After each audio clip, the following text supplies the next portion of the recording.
បងប្អូនតើបងប្អូនណាខ្លះដែលជួបបញ្ហាដូចនាងខ្ញុំសប្តាហ៍ថ្ងៃគឺនាងខ្ញុំមានបញ្ហាសក់គឺសក់របស់នាងខ្ញុំស្ងួតសំពងនិងជ្រុះជាខ្លាំងហើយថែមទាំងឆេះខ្លោចទៀត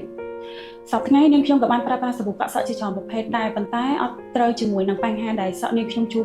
សប្តាហ៍ថ្ងៃហើយខ្ញុំក៏មានមិត្តភក្តិខ្ញុំម្នាក់ក៏បានណែនាំឈុតសាប៊ូកាក់សក់ដែលត្រូវជាមួយនឹងបញ្ហាសក់របស់នាងខ្ញុំនោះគឺឈុតសាប៊ូកាក់សក់ NOKS ហើយនាងខ្ញុំនឹងសាករងចាំមើលលទ្ធផលទាំងអស់គ្នាណាបងប្អូន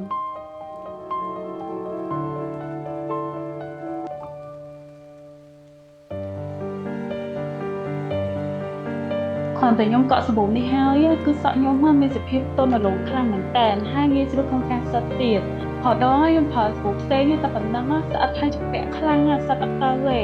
ចុះតម្រុំតែខ្ញុំប្រើជាមួយថ្នាំអស់សក់នេះទៀតតើសក់ខ្ញុំមានចំនួនប៉ុណ្ណាហើយសម្រាប់ក្លិនវិញគឺក៏អូខ្លាំងមែនតើ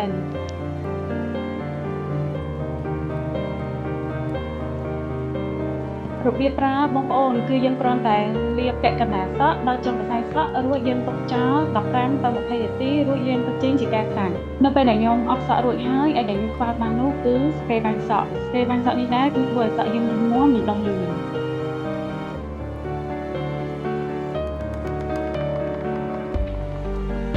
ជាចុងក្រោយនេះដែរគឺខ្ញុំអត់ភ្លេចទេជាមួយនឹងសេរ៉ូម NOKS សេរ៉ូមនេះដែរគឺយើងជួយឲ្យសក់យើងទន់ភ្លឺរលោងហើយសេរ៉ូមនេះដែរក៏អាចលាបនៅលើស្បែកបានផងដែរ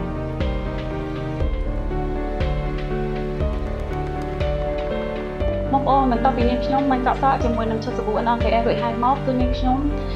មានអារម្មណ៍ថាសក់របស់នាងខ្ញុំគឺកាត់បន្ថយការជ្រុះសំពងនិងបែកចុងច្រើនជាងមុនអញ្ចឹងបើសិនជាបងប្អូនមានចំណាប់អារម្មណ៍អាចទាក់ទងទៅ page ខាងលើបាន